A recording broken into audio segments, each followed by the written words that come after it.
Well, the reason, like you said, we were born and raised in this area, and that's why we're starting here today. We thought it would be somewhat interesting to the folks of Haverhill to talk about the Veterans Project. Sure. Well, what I know about it is back in about 1951, the end of 51, beginning of 1952, the United States government and the Haverhill Housing Authority got together to give the veterans a place to live at a very reasonable price.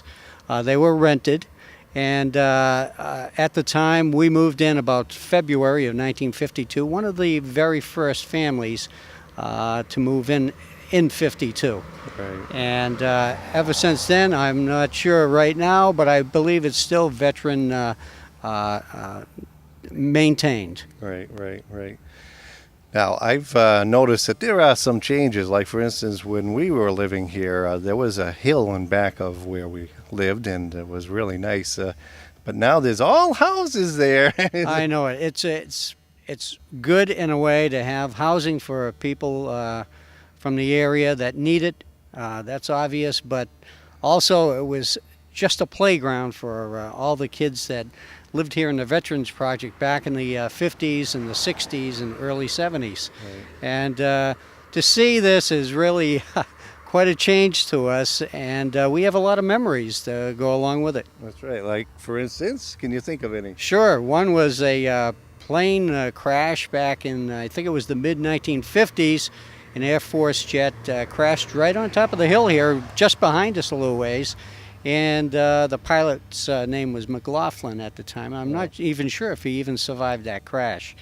But that was an incident that took place. But other than that, we slid down these hills during the winter, played in the sandbanks up in the on top of the hill, climbed the trees, collected nuts. We did everything, berries. It was just like a fantasy for all the kids around this area. We're talking about the hill. I remember we did some baseball games up there. Absolutely, up by Willie Street, which is further back. We actually had we made our own little ballpark right there. In fact, we started the minor league of the St. Joseph's Little Leagues back there many years ago, back in the, I would say, late 1950s. And played there for a while until we worked our ways up to Swayze's Field to play our games. Right, but it was all homemade. I mean, we made our own plates.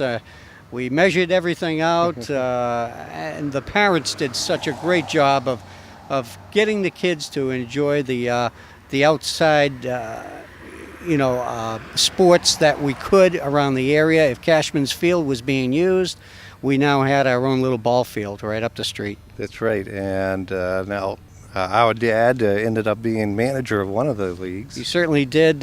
He was a manager of a minor league team, the Cardinals, and we had a great record one year. I think we went 19-1. We lost the very last game. I guess we just had too much of our own good for ourselves, but we enjoyed that year, and it was a lot of fun. Can you remember any of the other coaches or managers or whatever for the league? Also, we had Kenny Renew, who also lived here in the Veterans Project, right across the street here, in fact. And also who helped out in the Little League was Mr. Boucher, and Eddie Ouellette was who was the dog officer at the time.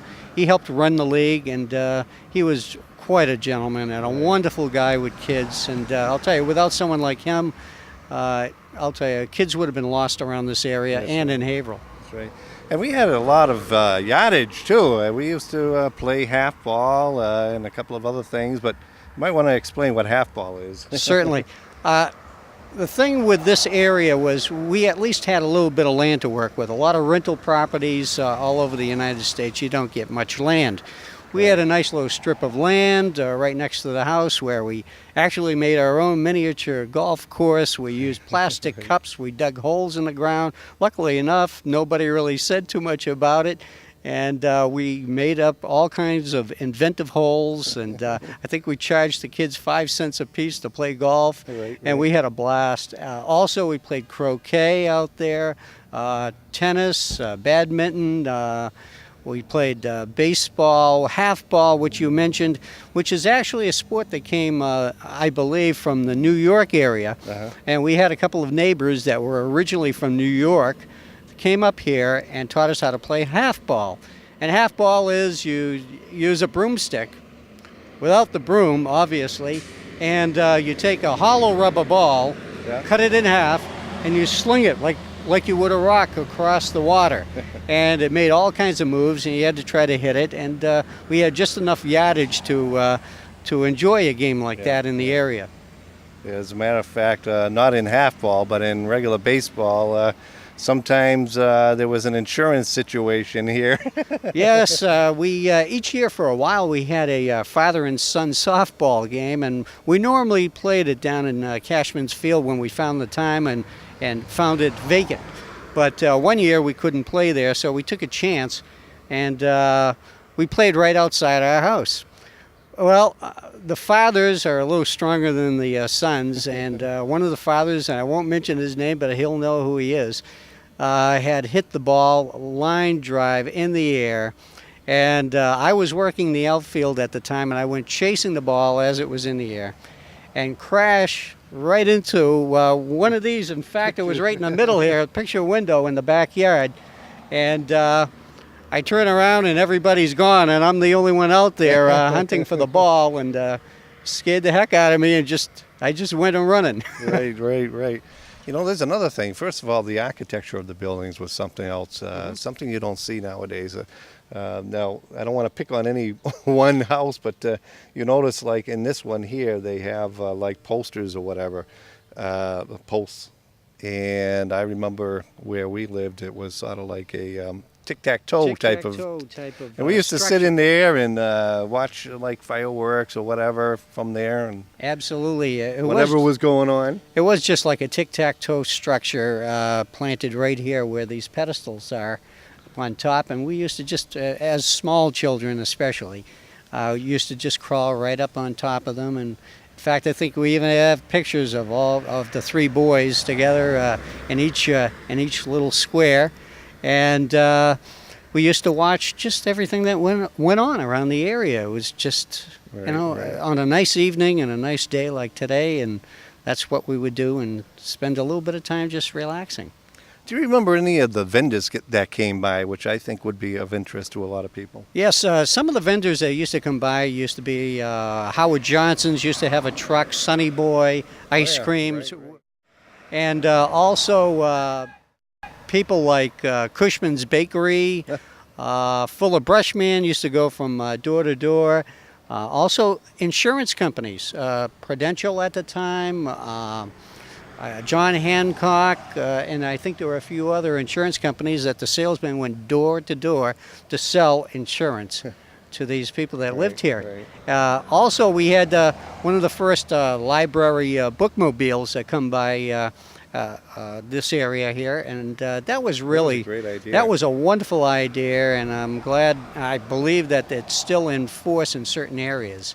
And I think that's a wonderful idea, and that was a beautiful time for kids to, during the summer especially, to have a book and be able to read and not have to walk a long ways to the library, because a lot of people didn't have cars available to them.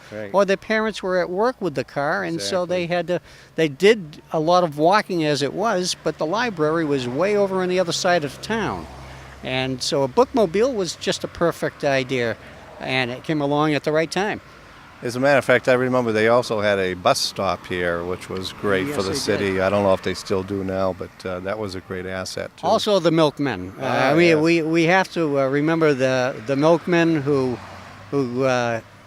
all over this country. At that time, we had Maplewood dairies, and there were a couple of Cloverleaf Dairy who also came by, and they would drop the milk in the glass containers, and you'd have to scoop off the cream at the top before you could drink it. I mean, this really goes back to think about items like that. It was really something of a different era. That's right.